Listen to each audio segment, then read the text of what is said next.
सनम को खत लिखा खत मिल।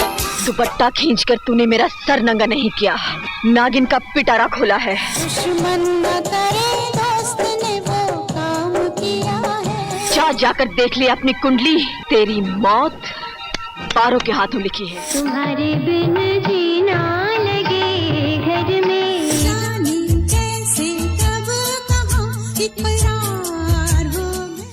संवेदनाओं की अदाकारा, एक वक्त पर जिन्हें कहा जाने लगा था घर तोड़ने वाली।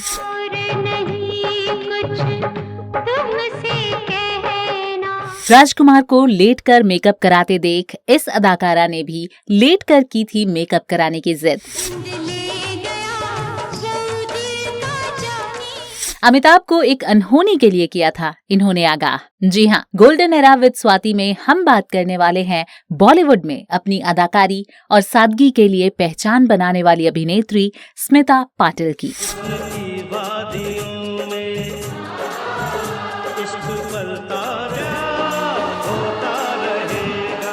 तो बने रहिए हमारे साथ फिल्म जोन के इस नए series golden era of cinema with Swati में।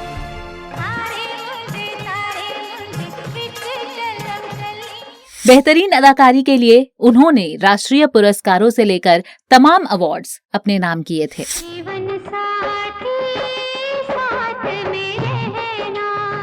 उन्होंने 8 फिल्मों से लेकर बॉलीवुड मसाला फिल्मों में भी काम करके अपनी अलग पहचान बनाई थी। स्मिता पाटिल 70 के दशक में बॉलीवुड की सबसे चर्चित अभिनेत्रियों में से एक थी। एक बड़े राजनीतिक रसूखदार परिवार से ताल्लुक रखने वाली स्मिता पाटिल ने कम वक्त में कई मशहूर फिल्मों में काम किया था। ताकतवर परिवार से ताल्लुक रखने के बाद भी वो अपनी जिंदगी में काफी सहज थीं। लेकिन उनकी जिंदगी से जुड़ा एक किस्सा ऐसा है जो काफी हैरान कर देने वाला है। जी हाँ, एक बार हुआ क्या कि उन्होंने लेट कर मेकअप कराने की जिद पकड़ ली थी। लेकिन ऐसा करने के पीछे एक कारण था जिस पर उनका मेकअप मैन राजी नहीं हुआ था। तो चलिए शुरुआत करते हैं स्मिता पाटिल के जुड़े इस मजेदार किस्से से। किस्सा शुरू करूं उससे पहले एक गुजारिश है आपसे कि प्यार दिखाइए चैनल पर और ज्यादा से ज्यादा इसको सब्सक्राइब कर लीजिए, जिससे हमें और भी अच्छे वीडियोस लेके आने के लिए बूस्ट मिले। स्मिता का जन्म जो हुआ था वो हुआ था साल 1955 में 17 अक्टूबर को। और जिस किस्से की अभी मैं बात कर रही थी वो किस्सा है फिल्म गलियों के बादशाह का। सभी जानते हैं कि स्मिता पाटिल बेहद सादगी पसंद अभिनेत्री थी। बॉलीवुड के ग्लैमर और चकाचौंध से दूर रहने वाली स्मिता अपनी एक्टिंग के लिए पहचानी जाती थी। लेकिन एक बार वो एक फिल्म की शूटिंग कर रही थी, गलियों का बादशाह, जैसा कि मैंने आपको बताया। इस फिल्म में राजकुमार उनके हीरो थे। एक दिन शूटिंग शुरू होने से पहले उनको फुर्सत मिली तो वो राजकुमार से मिलने उनके मेकअप रूम में पहुंच गईं। जैसे ही उन्होंने दरवाजा खोला, अंदर गईं, तो उन्होंने देखा कि राजकुमार लेट के मेकअप करवा रहे हैं। स्मिता हैरान रह गईं, क्योंकि उन्होंने पूरी जिंदगी में कभी किसी को लेट कर मेकअप करवाते हुए नहीं देखा था। तुरंत अपने कमरे में आई और मेकअप आर्टिस्ट को उन्होंने आदेश दे दिया। मेकअप आर्टिस्ट उनके हुआ करते थे उस टाइम पे दीपक सावंत जी। उनसे उन्होंने जिद कर ली कि अब मैं लेट के ही मेकअप करवाऊंगी। जाहिर है जैसा हाल कुछ देर पहले स्मिता का था वो अब मेकअप आर्टिस्ट का हो गया था। दीपक ने उन्हें समझाया, लेट कर मेकअप कराना आसान नहीं है मैडम। स्मिता ने तुरंत जवाब दे दिया, लेकिन राजकुमार जी तो अंदर लेट कर मेकअप करवा रहे हैं। दीपक ने फिर उन्हें समझाते हुए कहा, मैडम देखिए, राजकुमार सर की बात अलग है, वो जो चाहते हैं वो ही करते हैं, वो जिद्दी हैं और उनकी नकल करना ठीक नहीं है। आप ये जिद छोड़ दीजिए और बैठकर मेकअप करा लीजिए। दीपक ने स्मिता से गुजारिश की कि लेट कर मेकअप कराने से उनका मेकअप खराब हो जाएगा और उनको काफी परेशानी भी हो जाएगी। तो कई बार दीपक के मनाने पर फाइनली स्मिता बैठकर मेकअप कराने के लिए राजी हो गई। तो इससे आपको पता चला ना कि थोड़ी जिद्दी भी हुआ करती थी स्मिता पाटिल। किस्सा बड़ा रोचक था। अच्छा, आपको पता है फिल्म गलियों के बादशाह की शूटिंग में स्मिता पाटिल को लेट कर मेकअप कराने की जो ख्वाहिश थी वो तब तो पूरी नहीं हुई थी, लेकिन हाँ, मरने के बाद उन्हें दुल्हन की तरह जरूर सजाया गया था। इससे जुड़ा जो किस्सा है वो मैं आपको बताऊंगी वीडियो के अंत में। फिलहाल मैं आपको बताती हूँ फिल्मों से पहले आखिर स्मिता क्या करती थी इसके बारे में। दरअसल स्मिता भले ही पर्दे पर गंभीर एक्टिंग करने के लिए जानी जाती थी, लेकिन असल जिंदगी में वो बेहद शरारती हुआ करती थी। स्मिता पाटिल की जीवनी लिखने वाली मैथिली राव बताती हैं कि वो निजी जिंदगी में बहुत ही साधारण थी।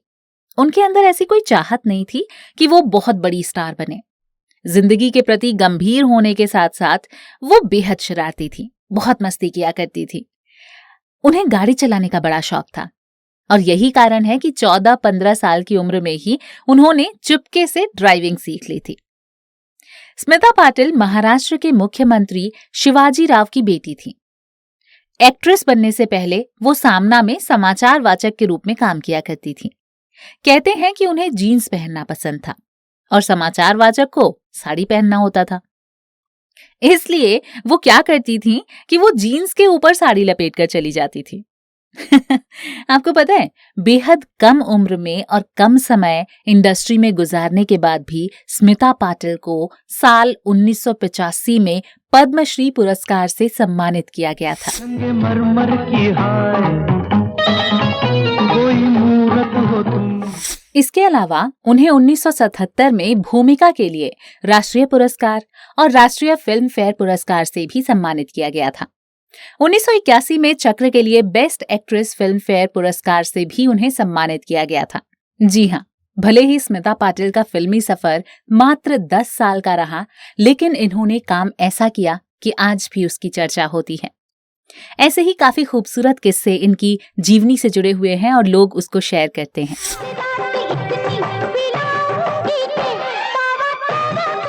ऐसा ही एक किस्सा फिल्म निर्देशक और स्क्रीन राइटर श्याम बेनेगल ने भी एक बार याद किया था।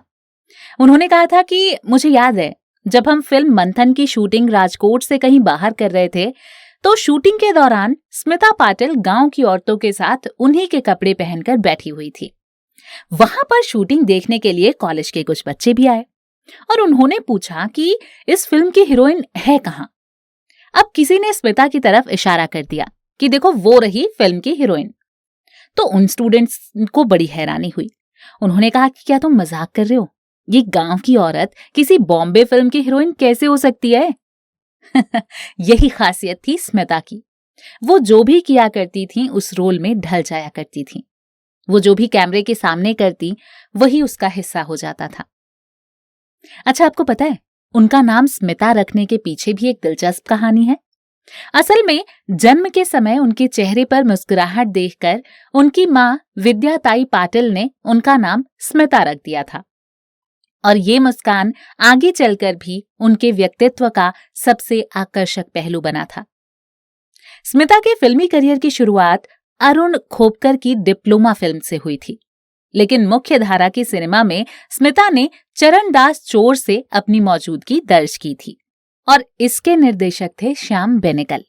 श्याम बेनेगल फिर बताते हैं, मैं अपनी फिल्म निशांत के लिए एक नए चेहरे की तलाश कर रहा था। मेरा एक साउंड रिकॉर्डिस्ट हुआ करता था और हितेंद्र घोष नाम था उसका।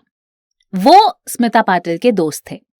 हितेंद्र ने मुझे बताया था कि मेरी एक दोस्त है स्मिता और मैं उसके परिवार को जानता हूं। वो पुणे से है लेकिन फिलहाल बॉम्बे में रहती है और अपने पिता के साथ आई हुई है। उनके पिता उस समय महाराष्ट्र कैबिनेट के मंत्री हुआ करते थे। जब मैं स्मिता से मिला तो मैंने तय कर लिया कि फिल्म निशांत में स्मिता को कास्ट करने से पहले मैं स्मिता का एक छोटा सा ऑडिशन लेना चाहता हूं और मैंने स्मिता को अपनी बाल फिल्म चरणदास चोर में प्रिंसेस के रोल के लिए चुन लिया। जब हम छत्तीसगढ़ में शूटिंग कर रहे थे तब मैंने देखा कि ये लड़की तो बड़ी टैलेंटेड है और इसमें बेहद आत्मविश्वास भरा हुआ है और तभी मैंने तय कर लिया था कि स्मिता ही मेरी फिल्म निशांत में काम करेगी।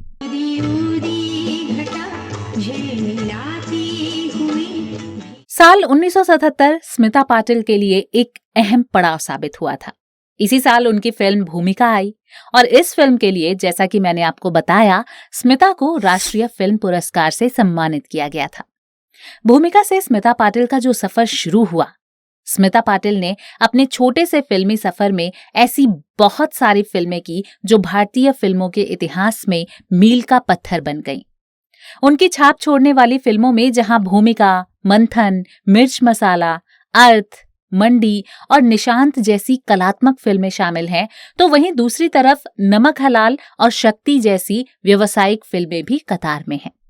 यानी उनको किसी एक लीग की हीरोइन नहीं कहा जा सकता था। फिल्म मिर्च मसाला उनके निधन के बाद रिलीज हुई, लेकिन इस फिल्म में निभाई गई सोनबाई के किरदार को उनके बेहतरीन कामों में से एक माना जाता है। इसी फिल्म के निर्देशक केतन मेहता को अंतरराष्ट्रीय ख्याति दिलवाई थी इसी फिल्म ने।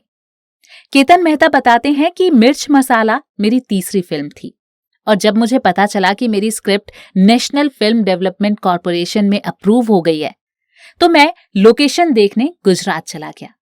उस फिल्म में मिर्च का एक अहम रोल है। जब मैंने वहां जाकर देखा कि मिर्च का सीजन शुरू हो चुका है और ये सीजन जो है वो 2 महीने बाद खत्म हो जाएगा, तो मैं भागकर बॉम्बे आया और स्मिता से मिला और ये सारी बातें मैंने उन्हें बताई और मैंने उनसे कहा कि अगर हम चूक गए तो अगले साल तक के लिए हमें वेट करना पड़ेगा। स्मिता ने किसी भी तरह और फिल्मों की डेटें आगे बढ़ा दी और इस फिल्म की शूटिंग शुरू कर दी। सीन कुछ ऐसे थे कि एक मिर्च की फैक्ट्री के अंदर कुछ औरतें काम करती हैं। गर्मी का मौसम था। धूप और गर्मी के बावजूद स्मिता ने बहुत ही स्पिरिट के साथ काम किया था और यूनिट के दूसरे लोगों को भी काफी प्रोत्साहित किया था। ऐसी थी स्मिता, अपने काम के प्रति डेडिकेटेड।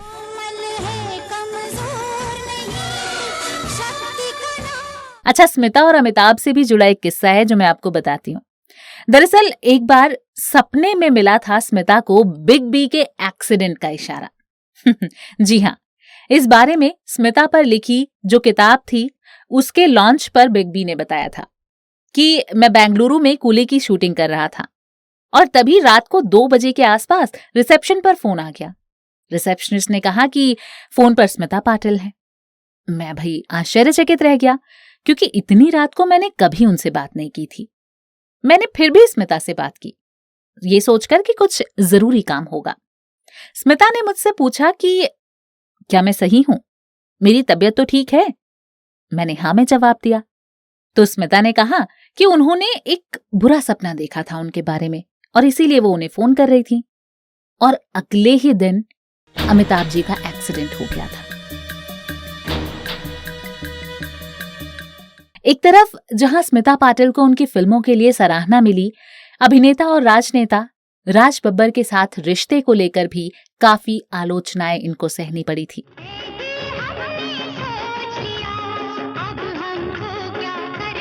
लोगों ने ये तक कह दिया कि उनकी वजह से नादिरा और राज बब्बर का घर टूट गया है।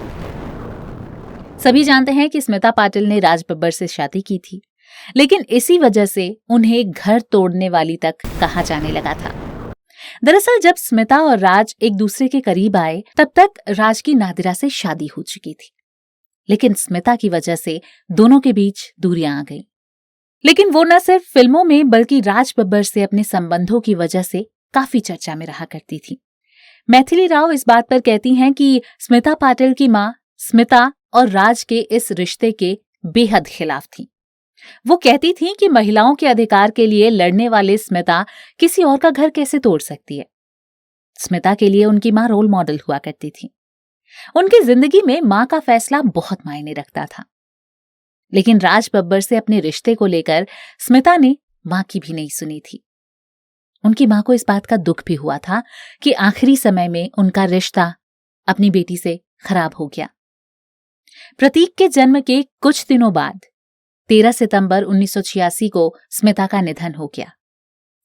मैथिली कहती हैं कि स्मिता को वायरल इन्फेक्शन की वजह से ब्रेन इन्फेक्शन हो गया था। प्रतीक के पैदा होने के बाद वो घर आ गई थी।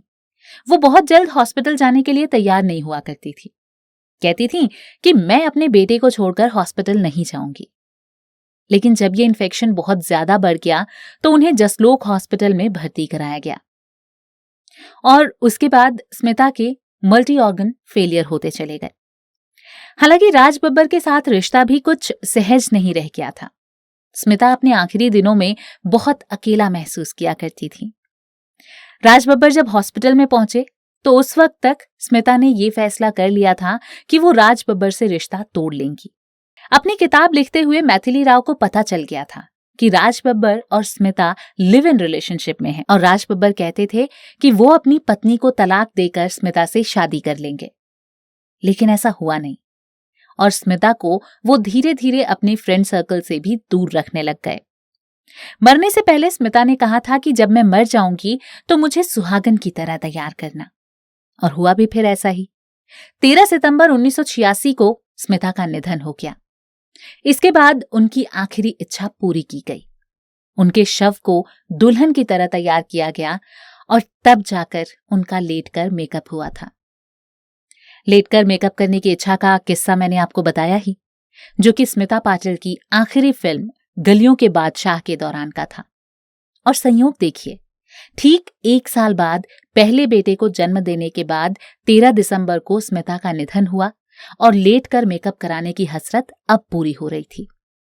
संयोग ही था कि स्मिता का मेकअप करने वाले आर्टिस्ट दीपक सावंत ही उस समय भी पहुंचे थे, जिनसे स्मिता ये जिद किया करती थी। उनके मेकअप आर्टिस्ट दीपक सावंत ने अंतिम वक्त में बताया था कि स्मिता कहा करती थी कि दीपक, जब मैं मर जाऊंगी तो मुझे सुहागन की तरह तैयार करना। जब लेटकर मेकअप कराने की जिद स्मिता ने दीपक से की थी तो दीपक ने उनसे कहा था कि मैडम, मुझसे ये ना हो पाएगा, ऐसे लगेगा जैसे किसी मुर्दे का मेकअप कर रहे हैं। ये बेहद दुखद है कि एक दिन मैंने उनका ऐसा ही मेकअप किया। शायद ही दुनिया में ऐसा कोई मेकअप आर्टिस्ट होगा जिसने इस तरह का मेकअप किया होगा। और ये कहकर दीपक बेहद दुखी हो गए थे।